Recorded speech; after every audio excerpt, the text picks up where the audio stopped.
Hello everyone, તો આજે આપણે એકદમ ટેસ્ટી અને હેલ્ધી એવા દૂધીના ઢોકળા બનાવીશું. તો તેના માટે મેં અહીંયા મિક્સમાં લોટ લીધો છે. તો લોટમાં મેં જુવાર, બાજરી, મકાઈ અને ચણાનો લોટ લીધો છે. તે બધા લોટ મેં મિક્સ કરી અને લીધા છે. ત્યારબાદ તેમાં ખમણેલી દૂધી ઉમેરી દઈશું અને હવે તેમાં મસાલા ઉમેરી લઈશું. તો મસાલામાં પંજરીનો પાવડર, જીરું પાવડર, ચાટ મસાલો, આમચૂર પાવડર, હળદર, સ્વાદ અનુસાર મીઠું અને લાલ મરચું પાવડર, આ બધા મસાલા ઉમેરી લઈશું.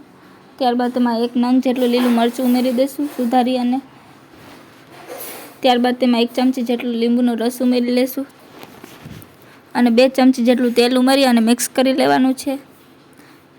ત્યારબાદ સારી રીતે મિક્સ થઈ જાય એટલે થોડું થોડું પાણી ઉમેરી અને મુઠિયા વાળી લઈશું.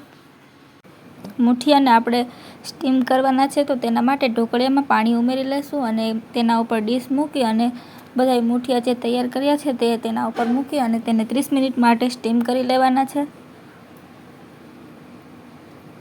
તો 30 મિનિટ પછી તમે તેને ખોલીને જોશો તો એકદમ સરસ બફાઈ ગયા છે. તો તેને ચાકાની મદદથી આપણે ચેક કરી લઈશું. તો એકદમ સરસ ચડી ગયા છે અને ચોટતા પણ નથી. તો તેને ઠંડા કરી અને તેને આવી રીતે સુધારી લઈશું.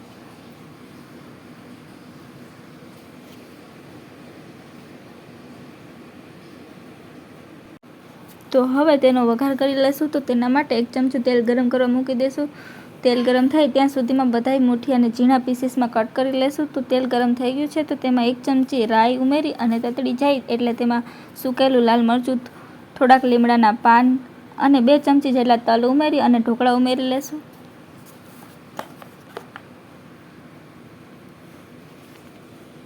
અને તેને સારી રીતે મિક્સ કરી લેવાના છે. ત્યારબાદ ઉપરથી થોડાક કોથમીરના પાન ભભરાવી લઈશું.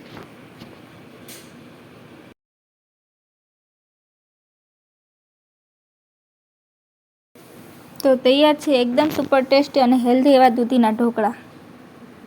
તો આવી જ અવનવી રેસીપીના વિડીયો જોવા માટે અમારી ચેનલને સબસ્ક્રાઈબ કરો. Thanks for watching.